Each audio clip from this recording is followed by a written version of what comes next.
ప్రభునామంలో మీకు వందనములు తెలియజేస్తూ ఉన్నాం. రాత్రి సమయంలో కొద్ది నిమిషాలు దేవుని యొక్క లేఖనమును మనము ధ్యానించుకుందాము. ప్రభు కృపను బట్టి ఆయన మన పట్ల చేసినటువంటి గొప్ప కార్యములను బట్టి దేవునికి స్తోత్రములు చెల్లిస్తూ, అలాగున్నే ఆయన మన పట్ల అధికమైనటువంటి ప్రేమ చేత ఆయన మనల్ని కాపాడి రక్షించి పోషిస్తూ ఆదరిస్తూ వచ్చినటువంటి ఆ మహోన్నతమైన దేవుని నామమున మరొక పర్యాయము స్తోత్రములు చెల్లిస్తూ ఉన్నా. అయితే ఈ రాత్రి సమయంలో మన లేఖన భాగములను మనము కొద్ది నిమిషాలు మనము జ్ఞాపకం చేసుకుందాము. యెషయా గ్రంథము 45వ అధ్యాయము 22వ వచనాన్ని మనము చదువుకుందాము ధ్యానం నిమిత్తమై. యెషయా గ్రంథము 45వ అధ్యాయము 22వ వచనం. భూదిగంతముల నివాసులారా, నా వైపు చూసి రక్షణ పొందుడి. దేవుడును నేనే, మరి ఏ దేవుడును లేడు. మరొకసారి నేను చదువుతున్నాను. భూదిగంతముల నివాసులారా, నా వైపు చూసి రక్షణ పొందుడి. దేవుడును నేనే, మరి ఏ దేవుడునో లేడు. దేవుడు ఈ మాటలు మన అందరి వెనుకలోకి దీవించి ఆశీర్వదించును గాక. ప్రియమైన వారలారా, దేవుడు ఈ రాత్రి సమయంలో మనతో మాట్లాడుతూ ఉండినటువంటి మాట భూ దిగంతముల నివాసులారా అని సర్వ మానవాళికి ఒక చక్కటి మాట జ్ఞాపకం చేస్తూ ఉన్నాడని మనం గమనించవచ్చు. నా వైపు చూసి మీరు రక్షణ పొందండి. ప్రియమైన వారలారా, మనకి ఈనాడు లోకంలో గమనించినట్లయితే రక్షణ ఎక్కడా లేదు. రక్షణ మనకు కరువైపోయింది. వ్యాధి బాధల నుంచి, కీడు అపాయముల నుంచి, సమస్తము నుంచి కూడా మనల్ని కాపాడేవారు ఎవరూ లేరు. అయితే దేవుడి రాత్రి సమయంలో మనతో అంటూ ఉండినటువంటి మాట, నా వైపు చూడండి, మీరు రక్షణ పొందండి అని. ప్రియమైన వారలారా, ప్రభు అయిన యేసు క్రీస్తు వైపు మనము చూడవలసిన వారముగా ఉన్నాం. ఆయన వైపు చూసినట్లయితే మనకు రక్షణ దొరుకుతుందని బయలుపరుస్తూ ఉన్నాడు. అయితే ఈ రాత్రి సమయంలో మనము 3 విషయాలు మనం జ్ఞాపకం చేసుకుందాం. ఆయన వైపు చూస్తే మనకు ఏమి కలుగుతుంది? 1, స్వస్థత కలుగుతుంది. 2, జీవము కలుగుతుంది. 3, రక్షణ కలుగుతుంది. గమనించండి ప్రియులారా, ఈ 3 విషయాలని మనము 15 నిమిషాల్లోపు మనం ముగించుకుందాం. మొదటిది, దేవుని వైపు మనం చూసిన ఎడల, దేవుని వైపు మనం చూస్తే మనకు స్వస్థత కలుగుతుంది. స్వస్థత నిజమే ప్రియులారా. ఈనాడు మానవుడు అరికాలు మొదలుకొని నడినెత్తి వరకు కూడా వ్యాధి చేత పీడింపబడుతూ ఉండినటువంటి వాడే. స్వస్థత లేదు, ఆరోగ్యము లేదు, ఆనందము లేదు, సంతోషము లేదు, సమాధానము లేదు. అయితే యేసు వైపు చూస్తే మనకు స్వస్థత కలుగునని దేవుడు బయలుపరుస్తూ ఉన్నాడు. ప్రియులారా, గమనించండి. అపోస్తుల కార్యములు 3వ అధ్యాయము, అపోస్తుల కార్యములు 3వ అధ్యాయము 4వ వచనము నుంచి 7వ వచనం వరకు చదువుతాను. గమనించండి. పేతురును యోహానును వారిని తేరి చూసి మా తట్టు చూడుమనిరి. వాడు వారి యొద్ద ఏమైనా దొరుకునని కనిపెట్టుచు వారి యందు లక్ష్యముంచెను. అంతటా పేతురు, వెండి బంగారములు నా యొద్ద లేవు గాని నాకు కలిగినదే నీకు ఇచ్చుచున్నాను. నజరేయుడైన యేసు క్రీస్తు నామమున నడువుమని చెప్పి వాని కుడి చేయి పట్టుకొని లేవనెత్తెను. వెంటనే వాని పాదములను చీల మండలను బలము పొందెను. ప్రియమైన వారలారా, ఇక్కడ గమనించినప్పుడు పేతురు యోహానులు దేవాలయంలోనికి ప్రవేశించబోతూ ఉండగా దేవాలయము దగ్గర భిక్షం అడుక్కుంటూ ఉండినటువంటి ఒక వ్యక్తి అక్కడ ఉన్నాడు. అయితే పేతురును యోహానును అతడు తేరి చూశాడు. ఎందుకు చూశాడు? వారి వైపు, వారి యొద్ద మాకు ఏమైనా దొరుకుతుందా అని వారి వైపు చూశాడు. అయితే ఈ పేతురు ఏమని సెలవిచ్చాడంటే, మా యొద్ద వెండి బంగారములు మా యొద్ద లేవు, కానీ మాకి ఏమి కలిగి ఉన్నదో అదే మీకు దయచేస్తామని, మీకు ఇస్తామని చెప్పాడు.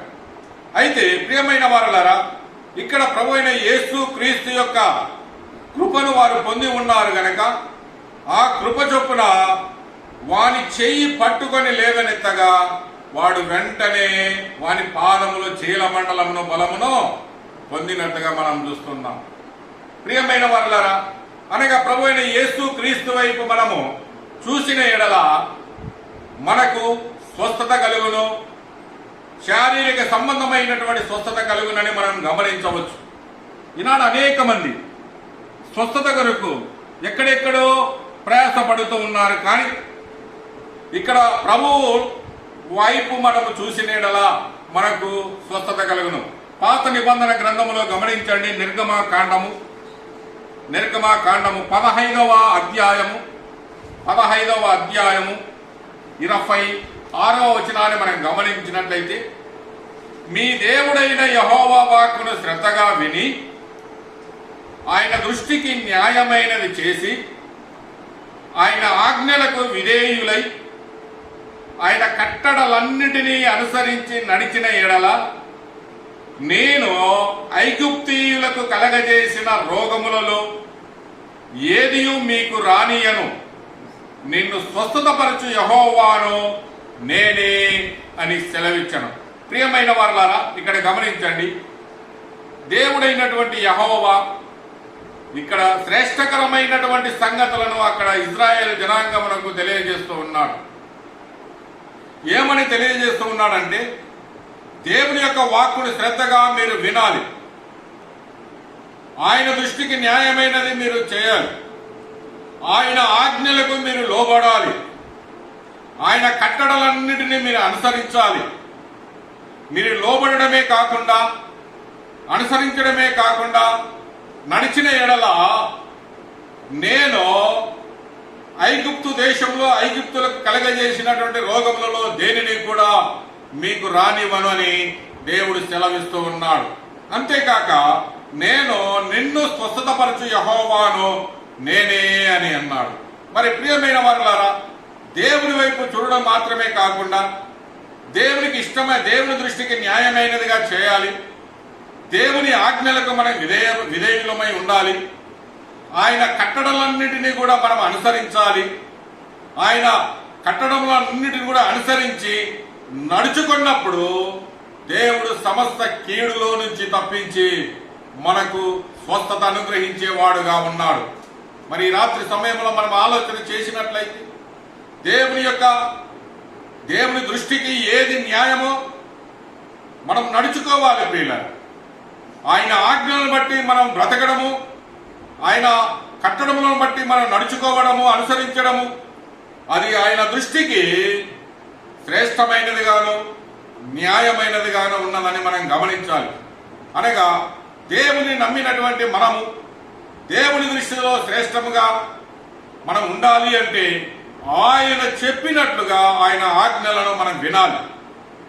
ఆజ్ఞలను వినడం మాత్రమే కాకుండా ఆజ్ఞలను మనం గాయకొని అనుసరించి నడుచుకుంటే దేవుడు నిన్ను స్వస్థత పరుస్తానని సెలవిస్తూ ఉన్నాడు. మరి ప్రియమైన వారలారా, ఆలోచన చేయండి. ఈ రాత్రి సమయంలో మనం ఆలోచన చేసినప్పుడైతే యెషయా గ్రంథములోని 19వ అధ్యాయం, యెషయా గ్రంథము 19వ అధ్యాయము 22వ వచనాన్ని మనం ఒకసారి చదువుకుందాము. 19వ అధ్యాయము 22వ వచనము, యెహోవా వారిని కొట్టును, స్వస్థత పరచవలనని ఐగుప్తీయులను కొట్టును, వారు యెహోవా వైపు తిరగగా ఆయన వారి ప్రార్థన అంగీకరించి వారిని స్వస్థత పరచును. గమనించండి ప్రియులరా, ఒకటి, దేవుని వైపు చూస్తే మనకు స్వస్థత కలుగుతుంది. రెండు, దేవుని దృష్టికి మనము న్యాయముగా దేవుని కట్టడములను అనుసరించి నడుచుకుంటే మనకు స్వస్థత కలుగుతుంది. ఇక్కడ మూడవది మనము గమనించినప్పుడు, దేవుని వైపు మనము తిరిగి ప్రార్థన అంగీకరించి వారిని స్వస్థతపరచును. మనము దేవుని వైపు మల్లుకొని దేవుని సన్నిధిలో మనం మొరపెట్టినట్లయితే, దేవుణ్ణి మనం ప్రార్థన చేసినట్లయితే, మన ప్రార్థన అంతటిని కూడా దేవుడు అంగీకరించి మనలను స్వస్థతపరిచేవాడుగా ఉన్నాడని మనం గమనించాలి. అయితే మనం గమనించండి ప్రియులారా, యెషయా గ్రంథంలో మనం గమనించినప్పుడు, మనము చూసినప్పుడు అక్కడ యెహోవా వారిని స్వస్థతపరచనని ఉన్నది. నిజమే ప్రియులారా. అయితే ఈ రాత్రి సమయంలో మనం ఆలోచన చేస్తూ ఉన్నప్పుడు మూడు విషయములలో మనం ఒక విషయాన్ని మనం జ్ఞాపకం చేసుకున్నాం. ప్రభు అయిన యేసు క్రీస్తు వైపు మనము చూసిన ఎడల మనకు స్వస్థత కలుగును. దేవుని దృష్టికి మనము న్యాయముగా దేవుని కట్టడములను, ఆయన ఆజ్ఞలను అనుసరించి నడుచుకున్న ఎడల మనకు స్వస్థత కలుగును. దేవుని వైపు మనం మల్లుకొని దేవుని ప్రార్థించిన ఎడల మనకు స్వస్థత కలుగునని బయలుపరుస్తూ ఉన్నాడు. మరి ప్రియమైన వారలారా, ఈ రాత్రి సమయంలో మనం ఆలోచన చేద్దామా? శారీరకమైనటువంటి స్వస్థతనే కాకుండా ఆత్మ సంబంధమైనటువంటి స్వస్థత. ఈనాడు విశ్వాసి ఎదగలేకపోతూ ఉన్నాడు. ఎన్ని దినములైనా ఎక్కడ వేసిన గొంగలి అక్కడగానే ఉన్నట్లుగా కనబడుతూ ఉన్నాడు. దానికి కారణం మనం ఆత్మీయమైనటువంటి రోగముల చేత మనం ఈ లోకంలో కృంగిపోతూ ఉన్నామని మనం గమనించవచ్చు. అయితే గమనించండి ప్రియులారా, మనం ఎదగాలి. దేవుని యొక్క సన్నిధిలో ఆయన శ్రేష్టకరమైనటువంటి వాక్యము ద్వారా మనము ఎదగాలి. ఎప్పుడైతే ఎదుగుతామో అప్పుడు దేవుని యొక్క ఆశీర్వాదములు మన పైన ఉంటాయని మనం గమనించాలి ప్రియులరా. అయితే రెండవ విషయమును కూడా మనం గమనిస్తాం ప్రియులరా. మనం గమనించినప్పుడు రెండవ విషయము సంఖ్యాకాండము రెండవ విషయం. మొదటిది ఆయన వైపు చూస్తే స్వస్థత కలుగుతుంది. రెండవది మనం ఆయన వైపు మనము చూస్తే మనకు జీవము కలుగుతుంది. సంఖ్యాకాండము 21వ అధ్యాయము 9వ వచనాన్ని గమనిస్తాం ప్రియులారా. 21వ అధ్యాయము 9వ వచనము. కాబట్టి మోషే ఇత్తడి సర్పమొకటి చేయించి స్తంభము మీద దానిని పెట్టెను. అప్పుడు సర్పపు కాటు తినిన ప్రతివాడు ఆ ఇత్తడి సర్పమున నిదానించి చూసినందున బ్రతికెను. ప్రియమైన వారలారా, ఇక్కడ మనం గమనించినట్లయితే ఆనాటి ఇజ్రాయేలీయులు వారు ఐగుప్తు దేశంలో నుంచి, బానిసత్వంలో నుంచి దేవుని యొక్క మహోన్నతమైన కార్యముల చేత వారు విడిపింపబడి వారు అరణ్య మార్గము గుండా వారు ప్రయాణం చేస్తూ ఉండగా మోషే అని దేవుడు సీనాయి పర్వతమునకు పిలిచినప్పుడు ఇక్కడ అహరోను ఒంటరిగా ఉన్నాడు, ఇజ్రాయేలీయులు ఉన్నారు. అయితే అహరోను యొద్దకు పోయి మాకు ముందు నడిపించుటకు మాకు ఒక దేవుడు కావాలేనని వారు మొరపెట్టగా వారి మొరను విని అహరోను వారిని ఒక దూడను తయారు చేయించాడు. అయితే గమనించండి ప్రియులారా, వారు చేసినటువంటి ఆ పాపమునకు ప్రాయశ్చిత్తముగా దేవుని యొక్క శాపము వారి మీద మల్లుకొని ఉన్నది. అనేక మంది మరణిస్తూ ఉన్నారు. అనేక మంది మరణము పొందుతూ ఉండగా అప్పుడు మోషే యొద్ద ప్రార్థన చేయగా మోషే ఒకటి చెప్పారు, ఎవరైతే ఆ ఇత్తడి సర్పము వైపు నిదానించి చూస్తారో వారు మాత్రమే బ్రతుకుతారు అని అంటున్నాడు. మరి ప్రియమైన వారలారా, ఆలోచన చేద్దాం. ఈ రాత్రి సమయంలో వారు పాపము చేసి ఉన్నారు, దేవునికి వ్యతిరేకంగా నడుచుకుంటూ ఉన్నారు, దేవుని ఆజ్ఞలకు వ్యతిరేకంగా ఉన్నారు, నాయకుని యొక్క మాటలకు వ్యతిరేకంగా ఉన్నారు. అందును బట్టే వారి మరణమునకు బాధలకు లోనై ఉన్నట్లుగా మనం చూస్తూ ఉన్నాం. అయితే ఎప్పుడైతే వారు మోషే ఆజ్ఞ ప్రకారము ఆ ఇత్తడి సర్పము వైపు వారు చూశారో వారికి జీవము కలిగి వారు బ్రతికినట్లుగా మనం చూస్తూ ఉన్నాం. ప్రియమైన వారలారా, ఈ రాత్రి సమయంలో రెండు విషయాలు చూసాం. యేసు వైపు చూస్తే స్వస్థత కలుగుతుంది, రెండు యేసు వైపు చూస్తే జీవము కలుగుతుంది. ఇక్కడ మనము అనుకున్నట్లుగా మూడవది ఆయన వైపు చూస్తే రక్షణ కలుగును. యెషయా గ్రంథములోనే చూస్తాం 44వ అధ్యాయం 17వ వచనం నుంచి చూస్తాం ప్రియులారా.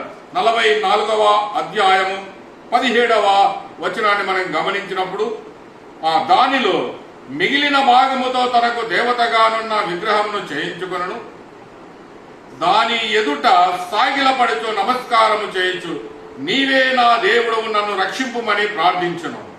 వారు వివేచింపరు, గ్రహింపరు.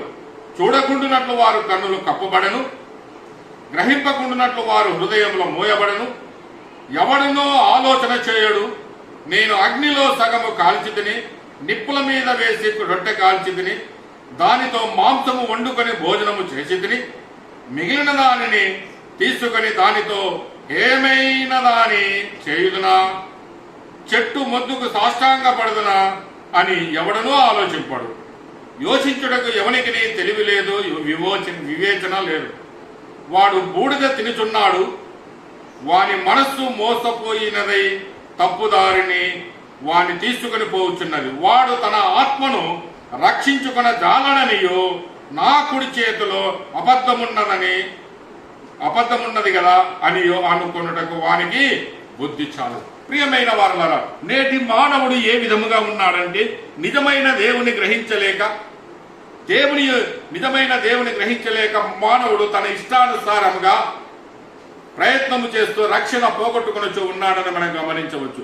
అయితే పాపులను రక్షించుటకు ప్రభు అయిన యేసుక్రీస్తు ఈ లోకమునకు వచ్చాడని మనకందరికీ తెలుసు. పాపుల కొరకు ఆయన ఆ శిలువలో పరిశుద్ధమైన రక్తమును చిందించాడు. అంతేకాక ప్రియమైన వారలారా, మనకందరికీ తెలిసినట్లుగా మత్తయి సువార్తలో 1వ అధ్యాయంలో మనం గమనించినప్పుడు 1వ అధ్యాయం 20వ వచనంలో, ఆమె ఒక కుమారుని కనును, తన ప్రజలను వారి పాపముల నుండి ఆయనే రక్షించును గనక ఆయనకు యేసు అను పేరు పెట్టుదునను. ప్రియమైన వారలారా, ప్రభు అయిన యేసు క్రీస్తు రక్షకుడుగా ఆయన ఈ లోకమునకు రావడానికి ప్రధానమైనటువంటి కారణము, నీవు నేను మనమందరము కూడా పాప శాపముల చేత ఈ లోకములో కృంగిపోతూ కృషించిపోతూ నశించిపోతూ ఉండగా, ఆ మరణములో నుంచి, 2వ మరణములో నుంచి, అగ్ని గుండములో నుంచి మనల్ని బ్రతికించడానికి, రక్షించడానికి ప్రభు అయిన యేసు క్రీస్తు దేవుడైన వాడు, దేవుడి కుమారుడుగా, శరీరధారిగా ఆయన ఈ లోకమునకు వచ్చాడు. ఈ లోకములో ఆయన ఆ శిలువలో నీ కొరకు, నా కొరకు, మనందరి కొరకు రక్తమును చిందించి ప్రాణమును పెట్టాడు. ప్రియమైన వారలారా, అంత మాత్రమే కాదు గాని మన రక్షణార్థమై ఆయన సమాధి చేయబడి మృత్యుంజయుడిగా 3వ దినము నాడు తిరిగి లేచి నీకు, నాకు, మనకందరికి కూడా రక్షణ యందు విశ్వాసము కలుగులాగున ఆయన తిరిగి లేచిన మహోన్నతమైనటువంటి ఆ గొప్ప దేవుడు. అందును బట్టి ప్రభు అన్నాడు, నీ ఏ ఒక్కరు కూడా నశించుట నాకు ఇష్టము లేదు అన్నాడు. మరి ప్రియమైన వారలారా, ఈ రాత్రి సమయంలో ఆలోచన చేయండి. ఇంకా నువ్వు ప్రభు అయిన యేసుక్రీస్తు వైపు మరలక ఆయన నమ్మకం ఉండినట్లయితే, ఈ రాత్రి సమయంలో ప్రభు అయిన యేసుక్రీస్తు నీ కొరకు ప్రాణము పెట్టాడు, నీ కొరకు రక్తము చిందించాడు. ఆయనను బట్టి ఆయన అనేకమైన శ్రమలు పొందాడు గనక ఆయన నమ్మండి, విశ్వసించండి, సంతోషముగా ఆరోగ్యమును పొందండి. దేవుడు అంత మాత్రమే కాకుండా మనకందరికీ కూడా పరలోక రాజ్య భాగ్యమును ప్రభు అయిన యేసుక్రీస్తు అందిస్తూ ఉండగా, ఈ గొప్ప మహాభాగ్యమును ఎవరు వదులుకొనగా నిజమైన దేవుడు యేసుక్రీస్తే అని నమ్మాలని ప్రభు నామములో మరొక పర్యాయం మిమ్మల్ని అందరినీ మనవి చేస్తూ, దేవుడు ఈ మాటలు మనందరి కొరకు దీవించి ఆశీర్వదించును గాక.